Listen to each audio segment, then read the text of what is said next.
13장 22절에서 30절까지 말씀입니다. 신약 누가복음 13장 22절에서 30절까지 말씀, 신약성경 118페이지에 있습니다.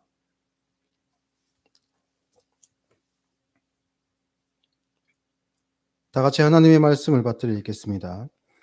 예수께서 각 성, 각 마을로 다니사 가르치시며 예루살렘으로 여행하시더니 어떤 사람이 여짜오되 주여 구원을 받는 자가 적으니까 그들에게 이르시되 좁은 문으로 들어가기를 힘쓰라. 내가 너희에게 이르노니 들어가기를 구하여도 못하는 자가 많으리라. 집 주인이 일어나 문을 한번 닫은 후에 너희가 밖에 서서 문을 두드리며 주여 열어주소서 하면 그가 대답하여 이르되 나는 너희가 어디에서 온 자인지 알지 못하노라 하리니 그때에 너희가 말하되 우리는 주 앞에서 먹고 마셨으며 주는 또한 우리의 길거리에서 가르치셨나이다 하나 그가 너희에게 말하여 이르되 나는 너희가 어디에서 왔는지 알지 못하노라. 행악하는 모든 자들아 나를 떠나가라 하리라. 너희가 아브라함과 이삭과 야곱과 모든 선지자는 하나님 나라에 있고 오직 너희는 밖에 쫓겨난 것을 볼 때에 거기서 슬피 울며 이를 갈리라. 사람들이 동서남북으로부터 와서 하나님의 나라 잔치에 참여하리니 보라 나중된 자로서 먼저 될 자도 있고 먼저 된 자로서 나중될 자도 있느니라 하시더라. 아멘. 지난 한 해 우리가 앞에 걸려있는 현수막처럼 그리스도를 닮아가는 새순교회라는 표를 가지고 한 해를 달려왔습니다. 예수님을 닮는다 하는 것은 예수님이 행하신 일들을 흉내내는 것으로서는 닮아갈 수 없지요. 그 안에 있는 우리의 내용이, 생각이, 우리의 존재가 바뀌어야지만이 예수님과 같이 또 예수님을 닮아갈 수가 있습니다. 그런 의미에서 우리가 예수님을 닮기 위해 우리 속에 있는 우리의 속 사람, 믿음의 고백, 또한 구원이 무엇인지 아는 것은 너무나도 중요하고 그것을 빼놓고는 신앙생활을 이야기할 수가 없습니다. 그래서 한 해를 마무리하는 이 시점에서 예수님을 닮기 위한 그 첫 번째 단추할 수 있는 믿음과 구원, 또 하나님의 나라가 어떠한 것인지를 오늘 말씀을 통해 짚어보고자 합니다. 먼저 본문의 이해를 돕기 위해서는 앞쪽에 있는 그러니까 13장, 누가복음 13장 앞에 있는 본문들을 조금 더 살펴볼 필요가 있습니다. 10절 말씀부터 한번 보시면요. 이것은 안식일에 대한 이야기가 등장하는데요. 13장 10절 말씀부터 제가 읽어드리겠습니다. 예수께서 안식일에 한 회당에서 가르치실 때에 18해 동안이나 귀신 들려 앉으며 꼬부라져 조금도 펴지 못하는 한 여자가 있더라. 예수께서 보시고 불러 이르시되 여자여 내가 내 병에서 놓였다 하시고 안수하시니 여자가 곧 펴고 하나님께 영광을 돌리는지라. 회당장이 예수께서 안식일에 병 고치시는 것을 분내어 무리에게 이르되 일할 날이 엿새가 있으니 그동안에 와서 고침을 받을 것이요 안식일은 하지 말 것이니라 하거늘 주께서 대답하여 이르시되 외식하는 자들아 너희가 각각 안식일에 자기가 소나 나귀를 외양간에서 풀어내어 이끌고 가서 물을 먹이지 아니하느냐. 그러면 18해 동안 사탄에게 매인 바 된 이 아브라함의 딸을 안식일에 이 매임에서 푸는 것이 합당하지 아니하냐. 예수께서 이 말씀을 하심에 모든 반대하는 자들은 부끄러워하고 온 무리는 그가 하시는 모든 영광스러운 일을 기뻐하니라. 이것은 안식일에 대한 이야기인데요. 안식일에 어떤 일을 한 것이 옳은가? 안식일을 지켜왔던 그동안의 유대인들의 그 사고 안에서는 이 안식일에는 일을 하지 않는 것이 최우선되는 것, 무엇을 하지 않는 날, 무엇이 금해져 있는 날로 그들은 우선시했습니다. 그런데 예수님께서는 이 안식일에 무엇을 하지 않는 것보다 더 큰 것, 그러니까 무엇을 해야 하는 것, 무엇을 중심적으로 해야 되는 것, 무엇을 더 중요하게 해야 되는 것, 그것에 대해서 예수님께서는 말씀을 하십니다. 그리고는 이어서 18절 말씀에 예수께서 이르시되 하나님의 나라가 무엇과 같을까? 내가 무엇으로 비교할까? 마치 사람이 자기 채소밭에 갖다 심은 겨자씨 하나 같으니 자라 나무가 되어 공중의 새들이 그 가지에 깃들었느니라. 그리고 이어서 또 이르시되 내가 하나님의 나라를 무엇으로 비교할까? 마치 여자가 가루 서말 속에 갖다 넣어 전부 부풀게 한 누룩과 같으니라. 이 세 가지 그 에피소드를 말씀하십니다. 그래서 순서는 이렇죠. 안식일에는 무엇을 해야 되는가? 안식일에는 무엇을 해야 되는가? 그리고 두 번째로 천국은 심은 겨자씨와 같다. 또 세 번째는 천국은 여자가 가루 서말 속에 넣어서 부풀게 한 누룩과 같다. 라는 것이 예수님의 말씀이었습니다. 안식일에는 금방 말씀드린 것처럼 매임을 푸는 것, 죄로부터 매여 있던 자들을 거기서부터 풀고 건져내는 것, 구원의 길로 인도하시는 것이 예수님의 사역이고 그것을 가장 적극적으로 하신 날입니다. 그리고 이어서 천국이 심은 겨자씨와 같다라고 말씀하셨는데요. 이것은 심는 사람, 그러니까 겨자씨를 심었을 때에 그것이 어떻게 자라고 어떻게 결실할지를 아는 사람에게는 이 겨자씨가 작게만 보이지 않습니다. 그것에 생명이 담겨 있음을 알고 그것이 땅에 떨어지고 심기워져서 썩어지는 모습을 보면서도 이것이 끝났다고 생각하는 것이 아니라 그 이후에 싹을 틔우고 자라날 것에 대한 믿음을, 그 내용을 다 가지고 있습니다. 그러나 그것을 모르는 사람들의 눈에 볼 때는 어떻습니까? 너무 미약해 보이는 것, 또는 미약한 것을 넘어서서 그것이 썩어져서 없어져 버리는 것, 자기를 전혀 드러낼 수 없는 것, 그러한 모습으로 보인다는 것이죠. 그리고 세 번째로 여자가 가루 서말 속에 넣어 부풀게 한 누룩이라고 이야기를 하시는데, 여기서 집중해야 되는 것은 가루 서말 속에 부풀게 한 그 누룩, 미약해 보이고 그 가루 서말과 비교했을 때는 작아 보이지만 그것이 여인의 손을 통해서 그 반죽 속에 들어갔을 때에 엄청나게 많은 양으로 부풀어지고, 그 부풀린 양을 이야기할 때 약 10명의 성인 남자가 하루 동안 먹을 양식에 준하는 그 정도의 양까지 이렇게 확 부풀어 난다라고 그렇게 예수님께서 말씀하십니다. 그런데 여기서 중요한 것은 이 일을 누가 하느냐 하는 겁니다. 이 일을 누가 하는가? 여인이 합니다. 물론 지금은 남녀 평등의 시대이고 그것이 성경적 세계관에도 맞는 것입니다. 그러나 이 당시 여인은 남자에 비해서 열등한 존재로 여겨져 왔습니다. 그리고 그 하는 일도 제한적이었고, 그리고 심지어는 남편이나 또는 성인 아들이 없을 경우에 사회적인 약자로 취급을 받게 되고, 유대인의 공동체 안에서 도움을 받아야지만이 생존할 수 있는, 삶을 이어갈 수 있는 그런 연약한 존재 또는 열등한 존재로 여겨졌습니다. 그래서 여인들로 말미암아 되는 일들, 가정의 일들, 집안 일들 같은 경우에는 남편들이 밖에서 하는, 집 밖에서 하는, 생업을 위해서 하는 그 일들에 비해서 열등하다는 그런 인식들도 사실은 있어 왔습니다. 그래서 보잘것없어 보이고 너무도 일상처럼 보이고 생산보다는 소비를 위한 그런 일처럼 보이는 이 여인의 작은 일을 통해서 천국은 이루어지더라라고 그렇게 예수님은 말씀하고 계시는 겁니다. 이 시각을 가지고 오늘 본문을 접근해야 됩니다. 그래서 이제 질문으로 이렇게 시작합니다. 23절 말씀에 어떤 사람이 여짜오되 주여 구원을 받는 자가 적으니까.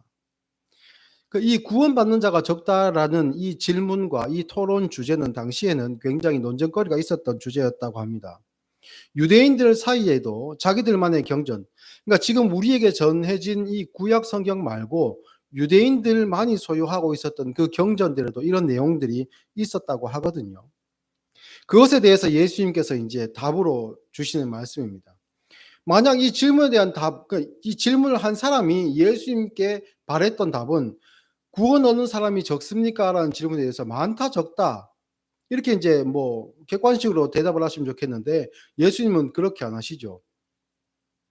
이렇게 대답하십니다. 24절. 좁은 문으로 들어가기를 힘쓰라. 내가 너희에게 이르노니 들어가기를 구해도 못하는 자가 많으니라. 구원 이야기하고 있는데 예수님은 좁은 문 말씀을 하십니다. 그냥 많다 적다라고 말씀하시면 좋겠는데 좁은 문으로 들어가기를 힘쓰라라고 대답을 하셨거든요. 이것은 이유가 있습니다. 왜냐하면 이것을 질문하는 사람의 의도 자체가 잘못되었기 때문입니다. 왜냐하면 이 질문하는 사람이 구원 얻는 사람이 많으냐 적으냐라는 질문을 한 그 의도 속에 무엇이 포함되어 있는가? 구원의 자격이 인간에게 있다는 뜻이 여기에는 포함되어 있습니다.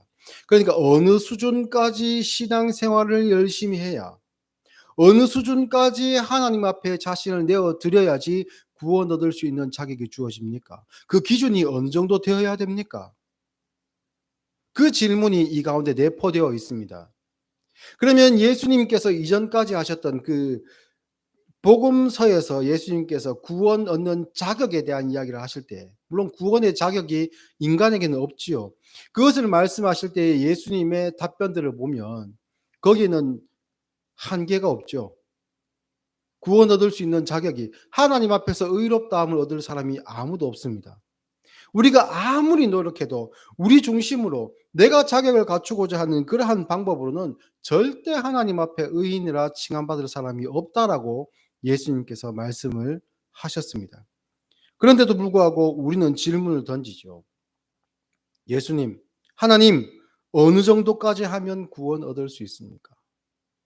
이런 생각들이 무의식 가운데 우리에게 자리를 잡고 우리 안에도 자리 잡고 있습니다. 여러분은 스스로를 생각할 때 나는 구원 얻을 만한 사람인가 아닌가 생각해 보신 적이 있습니까? 나는 천국에 어울리는 사람이야. 나 같은 사람이 천국 가지 누가 천국 가겠어? 이런 생각을 해보신 분이 혹 있습니까? 세상 사람들은 벌 받을 사람 벌 받고 상 받을 사람 상 받는 것이 정의라고 생각합니다. 그러면 하나님의 정의도 이러한 방식으로 우리에게 적용되면 우리는 어떻게 될까요? 우린 과연 천국에 들어갈 만큼 천국에 합당한 의로운 사람입니까? 아니면 그렇지 않은 사람입니까? 사실 저는 여러분 앞에 고백하건대 천국에 부적합한 사람입니다. 흠을 잡을 것이 많이 있습니다. 여전히 부족하고 제가 아무리 노력해도 제 안에 있는 그 흠들을, 부족한 부분들을 다 채울 수 없다는 것을 저는 압니다. 그래서 어떻게 보면 저는 이 세상적 정의의 관점에서는 죽어 마땅한 사람, 천국에 못 들어갈 사람, 그 문 앞에서 닫힌 문을 보며 하나님 앞에 좌절하고 절망해야 되고 절규할 사람입니다, 저는. 그런데 예수님께서는 하나님의 정의는 그런 것이 아니다라고 말씀을 하십니다. 그래서 누가복음 13장, 아까 우리가 10절부터 읽었었는데요. 그 앞으로 조금 더 넘어가 보면 1절 말씀부터 다시 한번 보겠습니다. 그때 마침 두어 사람이 와서 빌라도가 어떤 갈릴리 사람들의 피를 그들의 제물에 섞은 일로 예수께 아뢰니 대답하여 이르되 너희는 이 갈릴리 사람들이 이같이 해받음으로 다른 모든 갈릴리 사람보다 죄가 더 있는 줄 아느냐? 너희에게 이르노니 아니라. 너희도 만일 회개하지 아니하면 다 이와 같이 망하리라. 또 실로암에서 망대가 무너져 치어 죽은 18사람이 예루살렘에 거한 다른 모든 사람보다 죄가 더 있는 줄 아느냐? 너희에게 이르노니 아니라. 너희도 만일 회개하지 아니하면 다 이와 같이 망하리라. 빌라도가 갈릴리 사람들의 피를 그 제물에 섞었다라는 이 내용이 정확히 어떤 것을 가르치는지 알 수는 없지만 어쨌든 총독으로 인해서 갈릴리 사람들 중 많은 사람들이 희생된 사건이 있었던 것 같습니다. 그런데 이 일로 말미암아 사람들이 생각을 했었던 것 같아요. 왜 저런 일을 저 사람들은 당했을까? 왜 저렇게 죽임을 당했을까? 저 사람은 혹시 평소에 하나님 앞에 죄 지은 삶을 살지 않았을까? 도덕적으로, 윤리적으로, 또한 율법적으로 부족한 삶을 살아서 저 사람들은 벌 받은 것이 아닐까? 그런 생각들을 했던 것 같습니다. 또 비슷한 사건이 있었는데요. 실로암 망대가 무너져 갖고 죽은 사람들이 있었는데 이 실로암 망대 사건은 구체적으로 유추해 볼 수 있는 그 자료들이 있다고 합니다. 그 예루살렘 성이 조금 고지대에 이렇게 세워져 있기 때문에 이 성에 거주하는 사람들이 물을 얻는 방법이 좀 특이했는데요. 그 성 아래쪽에 있는 실로암이라는 그 샘물에서 지하로 이렇게 수로를 파가지고 성 안으로 이렇게 수로가 닿도록 한다고 합니다. 그러면 그 수로를 따라서 실로암에 물이 이렇게 쭉 흘러 들어오겠죠. 그러면 이 흘러들어온 물의 위치를 계산해서 이 예루살렘 성 안에서 이 지하로 파고 내려가는 겁니다. 우물을 파는 것이죠. 인공 우물을 이렇게 어떻게 보면 만든다고 할 수 있습니다. 그래서 그 위치까지 이 인공 우물을 파서 내려가면 그러면 거기서부터 물을 길어 올 수 있죠. 그래서 인제 이러한 방법으로 예루살렘 성 안에 있는 사람들이 물을 이렇게 충당했다고 합니다. 그런데 이 공사를 하기 위해서 이 물 흐름을 개선하는 공사를 하기 위해서 많은 사람들이 투입되었었는데 이때 공사를 위해서 세워졌던 망대가 무너져 가지고 그 공사에 투입되어 던 사람 18 사람이 그때에 해를 입었다. 라는 그러한 사건이 있었다고 합니다. 그럴 때에 이것은 예루살렘 성에 거주하는 사람들을 위한 공사였고 어떻게 보면 종교적인 어떤 그 명분도 취할 수 있는 그러한 공사였음에도 불구하고 이런 일을 하다가 죽은 저 사람들은 분명히 하나님 앞에 잘못한 일이 있을 거야. 분명히 저 사람들은 하나님 앞에 흠이 있었을 거야라는 생각들을 사람들이 했던 것 같습니다. 그래서 이것은 단순히 잘못한 것이 있어서 벌을 받았다의 수준이 아니라 구원론까지 여기까지 접목시켜서 아까 말씀드린 것처럼 우리 안에 있는 세상적인 정의의 관점에서 구원을 적용시켜 가지고 그들이 무슨 잘못을 한 것이 있어서 하나님 앞에서 벌을 받고 나아가서 구원받지 못한 것이 아닐까. 똑같은 방식으로 그러면 나는 어디까지 하여야 하나님 앞에 구원받을 수 있나? 저 사람은 과연 자기의 잘못이나 또한 잘한 일로 말미암아 하나님 앞에 구원받을 수 있는 사람인가? 이런 생각들을 많이 했던 것 같습니다. 이러한 대화가 가진 단순한 메시지는 사실은 누구도 구원받기 위한 자격을 갖추지 못했다는 것이 예수님의 대답이지요. 그래서 하나님 편에서의 정의는 착한 사람 상 주고 못된 사람 벌 주는 정의가 아니라 너희가 모두 심판받을 자들이다. 너희 모두 그 사건에 연루되어 죽어도 마땅한 자들이다. 라는 것이 예수님의 답입니다. 그리고 하나님의 정의는 여기서 그치지 않습니다. 모든 사람이 심판받아야 되고 모든 사람들이 구원받지 못하는 자리까지 나아가야 되는데 하나님의 정의는 예수님을 우리에게 보내시는 것으로 실현되었습니다. 그래서 그 심판의 칼이 우리에게로 향해야지만 되는 그 심판의 칼이 예수님에게로 향하게 되었습니다. 어떤 사람들에게요? 자기에게 죄가 있음을 깨닫고 하나님 앞에 회개하는 자들에게. 그것이 우리가 알고 있는 십자가의 내용이고 하나님의 정의요 또한 구원의 방식입니다.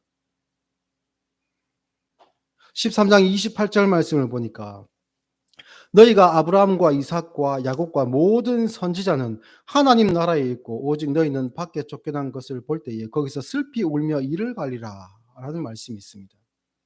이 대화를 하시는 예수님께서 대화하시는 그 대상은 유대인입니다. 그래서 그들은 스스로 생각하기를 우리는 하나님의 백성이야라고 생각하고 자기들 이외의 다른 이방인들은 조금 좀 강하게 표현하면 하나님께서 지옥불의 땔감으로 사용할 그런 존재, 이런 인식들을 갖고 있었습니다. 그러니까 사람으로 취급을 안 하는 것이지요. 그런 자존심, 자존감이 있었음에도 불구하고 예수님께서 하신 말씀은 아니다. 너희가 아브라함과 이삭과 야곱과 모든 선지자들이 천국에 있는 것을 보는 상태에서 너희들은 거기 들어가지 못하고 그 문 앞에서 닫힌 문 밖에서 슬피 울며 이를 가는 일이 있을 것이다. 라고 예수님께서 말씀하시는 겁니다. 너무 황당하죠. 자기들 기준에는 그 어떤 사람들보다 심지어 이방인들과 비교하는 것이 아니라 이 유대인이라는 테두리 안에서도 예수님께 이런 질문을 할 정도이면 우리는 어느 정도 앞서 있다. 먼저 된 사람이다라고 생각하고 있었을 것인데 예수님께서는 그게 아니다라고 선을 그으시거든요. 그러면서 하시는 말씀이 그때 되면 너희들이 슬피 울며 이를 갈 것이다. 여기서 슬피 운다라는 것은요.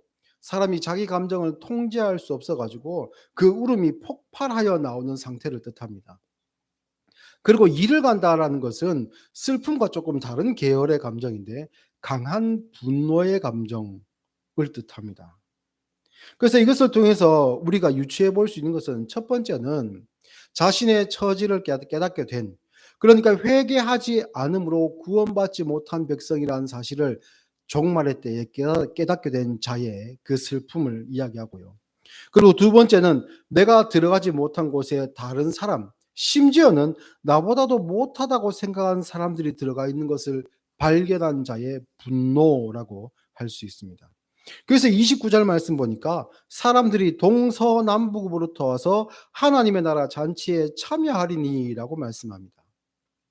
동서남북이라는 것은 이 이스라엘을 중심으로 해서 동서남북이지요. 그러면 이방 나라들을 뜻합니다. 금방 말씀드린 것처럼 이방인들을 유대인들은 어떻게 생각했습니까? 사람을 안 보았죠.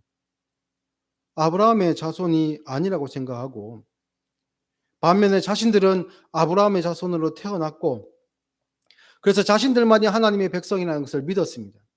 조금 열어주면 이방인들이 할례를 받고 유대인으로 들어오게 되었을 때에, 율법을 순종하고 유대인으로 들어오게 되었을 때에 그들을 유대인으로 받아주면 이들도 하나님의 백성이 되는 것쯤으로까지는 열어두었었습니다. 이들은 태어날 때부터 자신들만이 누리는 특권이 있다고 생각했는데 그것이 무용지물이고, 너희도 다 똑같이 망대가 문을 때 죽을 수 있었고 빌라도의 칼에 죽을 수가 있었는데, 그런데 나보다 못하다고 생각했던 그 이방인들을 하나님께서 구원하신다고? 그들을 아브라함과 이삭과 야곱 그리고 선지자들이 있는 그 천국으로 드린다고? 그리고 우리는 문 밖에 쫓아내고 이곳에서 하나님께서 심판을 하신다고? 그것을 받아들이기 힘든 자의 울부짖음, 그 분노가 그들에게 있다라고 하는 겁니다. 그러면 우리는 어떻습니까? 하나님의 나라와 구원과 천국이 이러하다는 것을 안 우리들은 어떤 생각을 가져야 됩니까? 야, 큰일 났다. 어떻게 하면 좋지? 이 정도의 노력으로는 안 된대. 이런 것들로는 구원 못 얻는데 이렇게 불안해 할까요?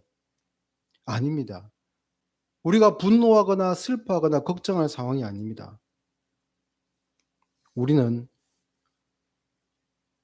이스라엘을 중심으로 동서남북에 거주하던 그러한 이방인이었고 죄인이었고, 그리고 원래 하나님께 버림받았던 죄의 자녀들이었습니다. 그러니 유대인의 구원의 방식을 하나님께서 인정해 주지 않으시고 회개의 구원, 십자가의 구원, 예수 그리스도를 믿는 그 구원의 길을 열어주신 것은 우리에게는 너무나도 큰 축복이지요. 유대인식의 구원으로는 우리가 구원 얻을 수 없습니다. 도저히 구원 얻을 수 없고 그들도 구원에 이를 수 없습니다. 그런데 새로운 길을 하나님께서 열어주신 것이, 하나님의 정의를 온전히 실현시키시면서도 우리를 구원의 길로 인도하신 것이 바로 이 좁은 문으로 인도하시는 이 길.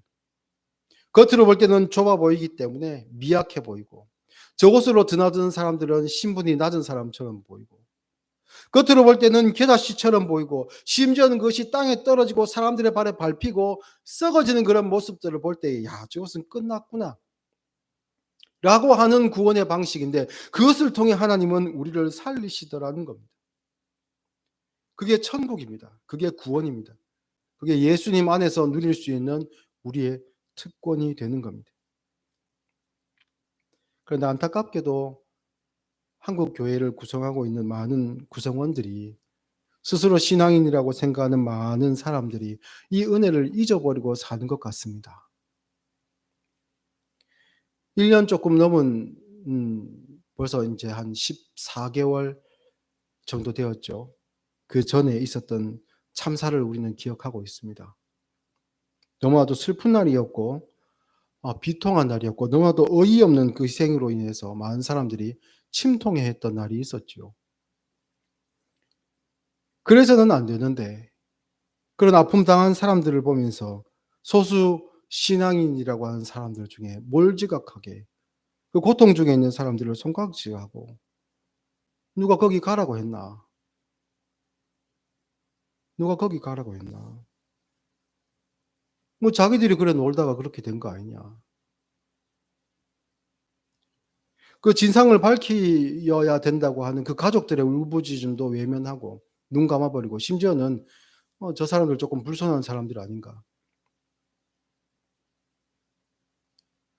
그때만 그런 일이 있었을까요? 아닙니다. 그것보다 훨씬 전에 수년 전에 그것보다 더 큰 참사가 있었죠. 그때도 믿는 사람들이 그런 사람들을 아픔 당한 사람들을 품어주지 못하고 마치 실로암 망대가 무너져서 깔려 죽은 사람들, 그 사람들에 대해서 이런저런 이야기를 했던 유대인들처럼 우리도 그런 경험들이 있었습니다. 그때만 그런 일이 있었을까요? 아닙니다. 한국 교회의 그 짧은 역사를 통해서 교회는 얼마나 그렇게 많은 사람들을 정죄하고 불의한 방법으로 정죄하고 하나님께서 베푸신 구원의 은혜를 끌어안고 품는 것이 아니라 마치 자신이 유대인이었던 것처럼 혈통으로 아브라함의 자손이었던 자들이었던 것처럼 그렇게 행동하며 강도받는 사람들을 향해서 손가락질하는 일들이 교회의 역사에 많았습니다. 그러한 방법으로는 그러한 내용과 신앙 고백으로는 결코 예수님을 닮을 수 없습니다. 사랑하는 성도 여러분, 하나님의 정의가 무엇인지 십자가에 예수님의 십자가에 새겨진 하나님의 정의가 무엇인지 꼭 기억하시고 보잘것없는 모습이고 나를 드러낼 것이 없어 보이는 그러한 구원의 길이지만 그 길을 가는 것이 생명으로 들어가는 길임을 꼭 기억하시기 바랍니다. 그리고 사람들이 인정하지 않는다거나 세상 사람들이 알아보지 못한다고 해서 그 믿음 흔들리거나 내려놓지 마시고 겸손히 예수님을 이 믿음으로 따라갈 수 있는 우리 모든 하나님의 백성들이 될 수 있기를 예수님의 이름으로 축복합니다. 기도하겠습니다.